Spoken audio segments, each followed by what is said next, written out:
Fun. Fun. Bald. Chuckles. Kind, caring, sensitive, loyal. A wonderful friend. Unique. La petite tante.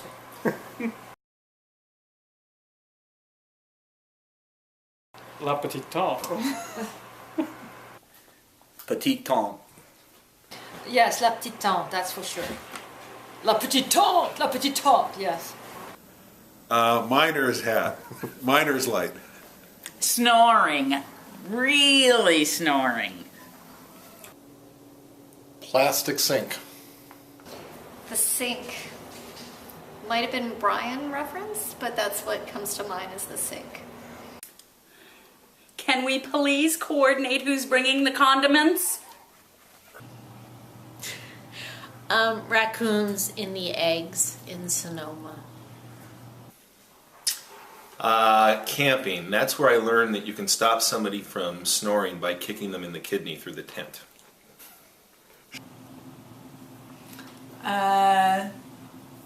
Fucking through India.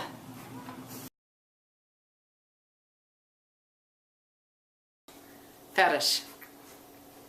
Fetish. I'll go with fetish. The thing he has with Patty. My wife still has pumps that are missing their matching pair, yes. Shoes. Pervert. You know, I wore these boots just for you, Pat, because I remember how much you love shoes.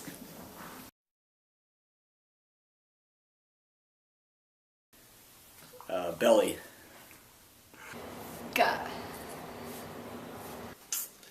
18 beers, 9 guys, 5 days. You do the math. Oh, God. That's, what more can I say? Oh, God. Slow. Oh, can I change it to granny style? He's the only person I know who will drive like a senior citizen when he's not distracted. But as soon as he gets on the phone, he drives like a maniac. Tailgates, everything. You don't know. It must not be good. I'd say crazy because CB's always driving. Chatting. Chatty and terrifying. Irregular. Variable. Inconsistent.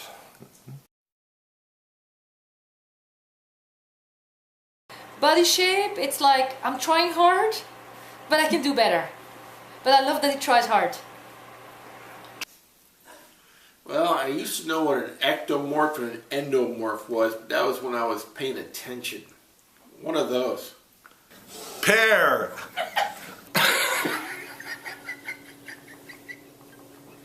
Pear. Kind of pear-like, but sweet. Pear. Pear. Okay, you're the fourth person that said that. Potato-ish.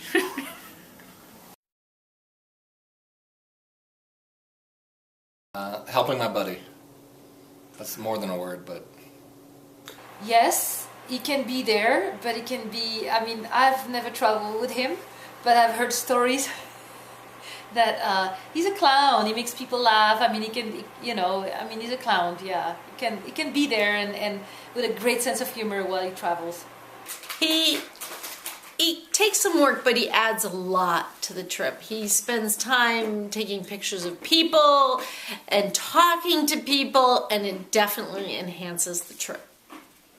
I've had the pleasure of having been on a lot of trips with Pat, whether it's been to France or Italy or Peru. And while Pat comes with a lot of overhead, he also comes with a lot of passion, and none of those trips would have been the same without Pat and his little bald head. Spain, Italy, France. I wish I had never done any of it.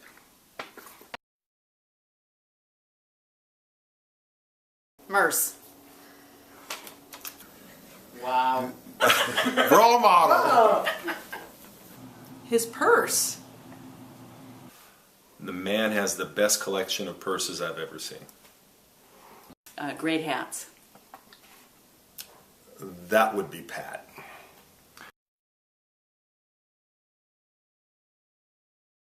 Loyal as a golden retriever, but not as loyal as Pepsi, but still very loyal. He's a kind,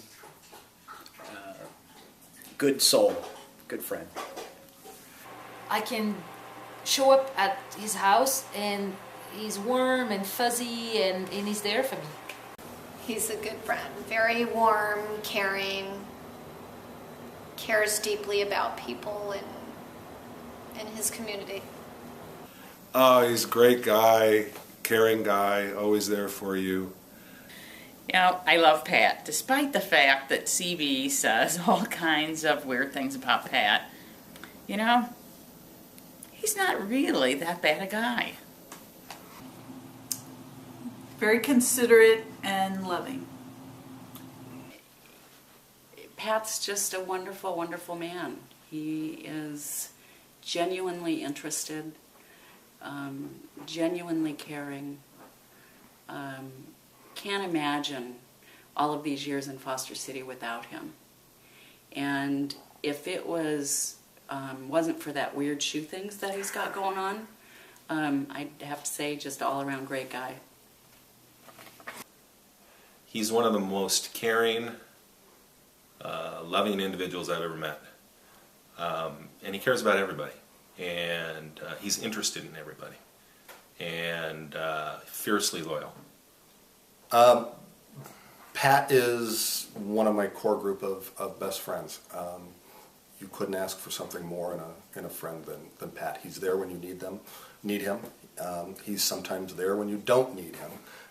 But he always comes caring, and he also always comes full of laughter and joy at himself or at other people.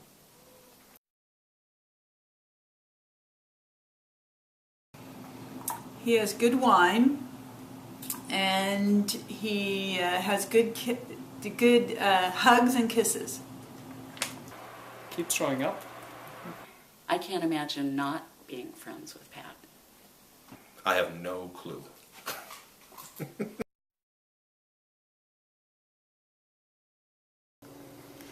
Favorite Pat story is when we were on the river, we were reminiscing about the beautiful view, and off in the background was Pat, bare-ass naked, getting dressed. And I said, yes, it's a wonderful view, and I pointed out towards his direction. Everyone turned around and just saw Pat bare ass and just busted a gut. I think just, he and I trained and did the ride around Lake Tahoe on our bikes, and I think just doing that journey with him was probably, every day we trained, and certainly the day of the ride. He was so encouraging. He was a much better rider than me, and he was very helpful. I do have a favorite story. Is when one morning I decided to have a cup of coffee with him, and I had to go to Bowditch for a conference. Was it Bowditch or Audubon? I can't remember.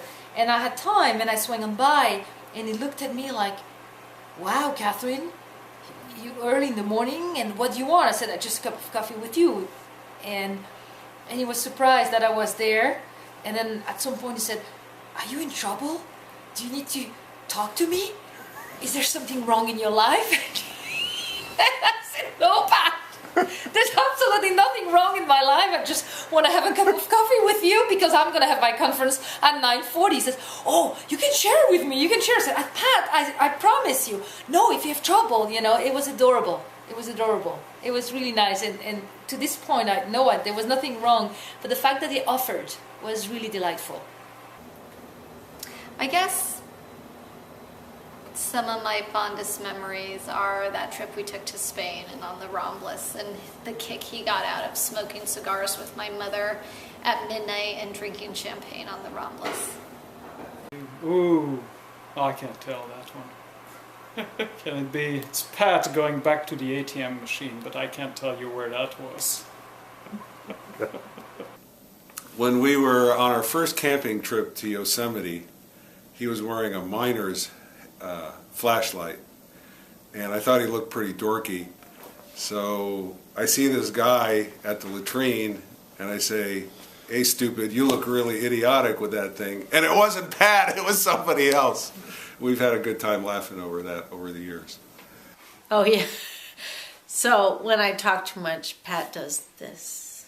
That's key with me. So that would be my memory of Pat. Probably when we were in Italy and we had Nick and Damien stayed back with Nick, and then Pat said, "You know what?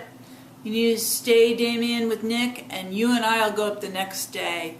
And Damien and Pat got to go up to Florence and spend the whole day, unlike all of us that didn't get to see everything, and they got to see the naked David, and that's a great story. He was a good friend.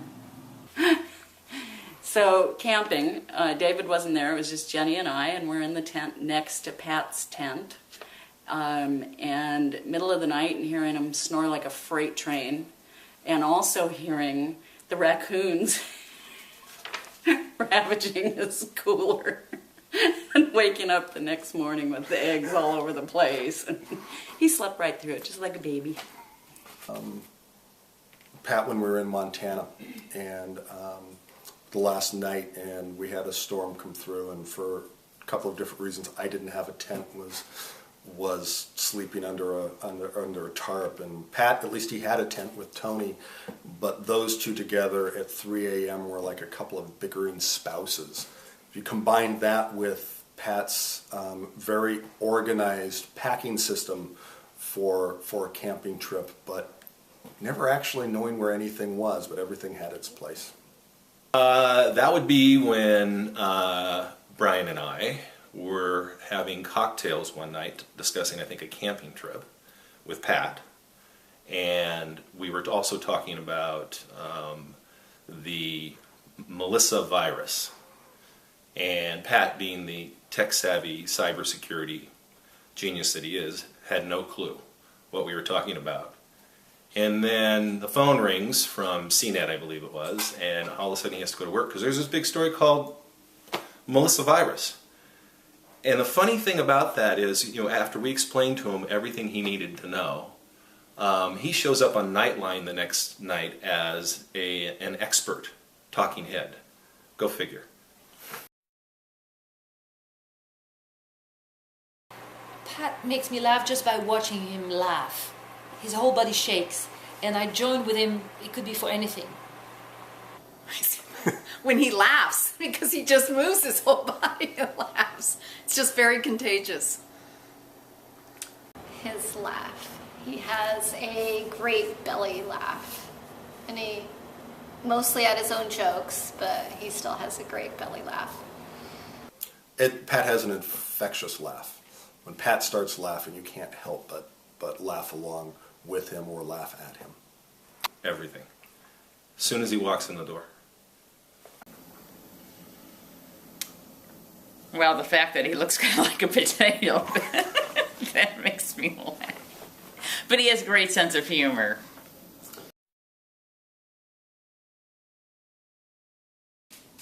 Elmer Fudd. Elmer Fudd. Dopey? Heckle, but not Jekyll. I'm thinking Charlie Brown, because he's got kind of a round head. That's not a very nice thing to say. I can't think of anything else, though. So, sorry, Pat, Charlie Brown. What's that dog's name that has that laugh? Dudley or whatever it is? Well, the easy answer is Muttley from the hissing dog. But no, I think I'll stick with Muttley. No, wait a minute. Possibly Winnie the Pooh. Definitely Muttley.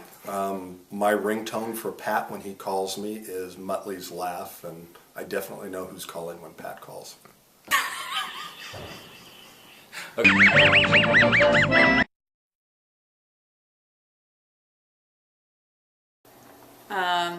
Well, the first thing that comes to mind is a dog, just because he's so loyal and compassionate, and yeah. I guess not a hedgehog, but close. Well, Pat is an animal. Hyena? I don't know. I'd want to say teddy bear, but I don't think teddy bear's a real animal. Of course, I'm not sure Pat's a real person. I guess a slug is an insect. He'd probably be a koala bear. I mean, he's kind of small and stout and sleeps a lot. If Pat were an animal, I think he'd be a dog, because he's loyal and cuddly, kind of hairy, and drools sometimes.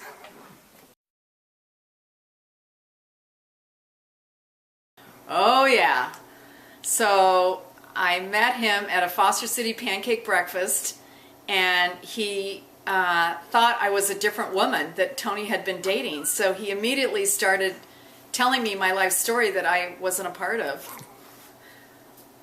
It was at the De Savage's townhouse, and we were all sitting on the floor, and he proceeded to interview me for the next 30 minutes. It wasn't small talk, it was a full-on interview. I'd rather not remember that particular moment in my life. Favorite meal with Pat was probably with the guys.